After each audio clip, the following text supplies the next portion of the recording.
new study indicates that men do not understand that their women want to bone just as much as they do.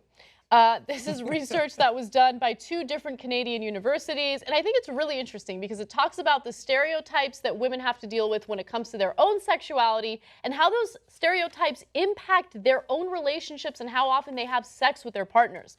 So research subjects were aged 18 to 68 in this study, and they had been in their current relationships for an average of 6 years. They reported having sex about 1 to 2 times per week. The members of the couples either visited the lab once to report on their general sexual desire, their perception of their partner's sexual desire, and their satisfaction with their relationship, or kept a daily 3-week diary on those same 3 factors. Some also reported on their daily level of motivation to evade sexual rejection. So here's the amazing outcome of these studies, okay? On a regular basis, men significantly underperceive the degree of their female partner's sexual desire, while women consistently made accurate judgments about how much their male partners wanted sex. Among diary-keeping couples, on days when men underestimated their female partner's libido, the women actually showed higher levels of relationship satisfaction. So I want to pause there because there's a couple things to dissect here. I love that last part. They're like, oh, you thought I didn't want to have sex. Boy, I am so much more satisfied today. I really don't understand that disconnect. It's very weird. Okay, no, well, I mean, it might be partly because they're like, okay, I don't have to have sex today. Great, I'm more satisfied. Yeah. Which then leads you to believe that maybe the guys weren't that far off to begin with based on their assumptions. Yeah. But of course, the researchers also have another answer, which is when guys think that the woman is not necessarily in the mood for sex, they try to get her in the mood by acting right. And then that increases the satisfaction of the wives. Like, oh, okay, he took out the garbage, he was attentive, we watched something, TV show together, whatever it is, right? And so their satisfaction goes up because he's trying to get some. Okay, and he thinks she's not necessarily going to be receptive. And then it was interesting that women totally made accurate judgments on males' desire to have sex, which was often and and repeatedly, right? And so, you know, part of it is the stereotype, and it might not necessarily match, but when it comes to the males, no, the stereotype matches. They know exactly, the women know exactly how many times you want to have sex. Partly because men are not good at hiding it. Well, you know, like, oh, what? Me want to have sex. So me go now. Gender communication is an interesting thing because men and women communicate in very different ways, which is a source of a lot of conflict in relationships. Men are very straightforward. They don't pick up well on nonverbal cues, right? Women are better at picking up on nonverbal cues.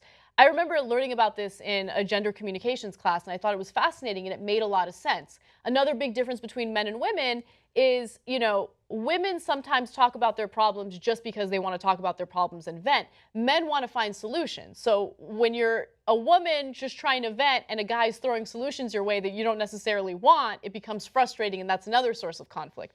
Anyway, super interesting stuff. But the thing that I do want to talk about a little bit is how many women out there are actually just devastated by how unsatisfied they are in their sex lives, in their marriage, in their relationships, whatever, and how alone they feel, because the public's perception is that most women don't want sex and that their men are always hounding them for it, right? And so for the women who really want to have more sex and their partner isn't giving them as much as they want, well, then they feel like there's something wrong with them, right? Like, but I don't get it. All these guys are always like bugging their women about having sex. They always want to have sex. Why is it that my partner isn't always trying to have sex with me? Why is it that I want it more than he does? But it's actually very common. So, well, the other thing that was mentioned in here was, I don't often see in studies either, and I'm really glad that they touched on it because it made me go, oh yeah, that's interesting, right? The daily, what you mentioned there, the daily level of motivation to evade sexual rejection. Yeah. So men get to a point, apparently some significant percentage of them do, where they think, well, I don't want to ask again, and she says no again. So I guess she doesn't want it, so I'm not going to ask. So that's an interesting factor as well. And so when you get all of that built into one, well, that's where you have the miscommunication and the frustration. So some of the things that you mentioned there are generalizations, of course, but they're generalizations because they're largely true, but they're not true to every man and every woman. So some guys are very good at picking up visual cues. Yeah. And sometimes, men understand what women want, etc. Yeah.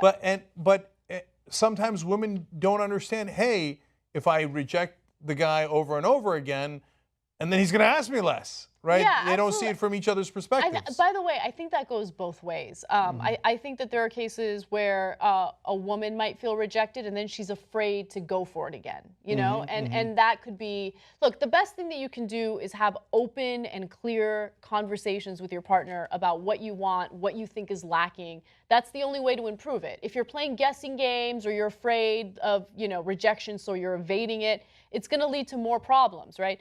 And I think a lot of couples are coping with the fact that they're not sexually satisfied, both the men and women. And part of the reason why is because of that lack of communication. Everybody looks at things from their own perspective. And for men and women, sometimes it's very different. So men think, well, if I want sex, I just say it, right? Or it's super obvious. So why don't they just say it, right? But that's not necessarily how women see it, or they're not turned on by the idea of going, me want sex, right?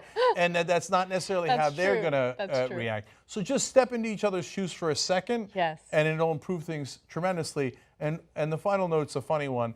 They asked men also when they're single, and when they're single, they overestimate the women's desire to have sex. Like when they go to a bar, they're like, oh yeah, she wants it, definitely.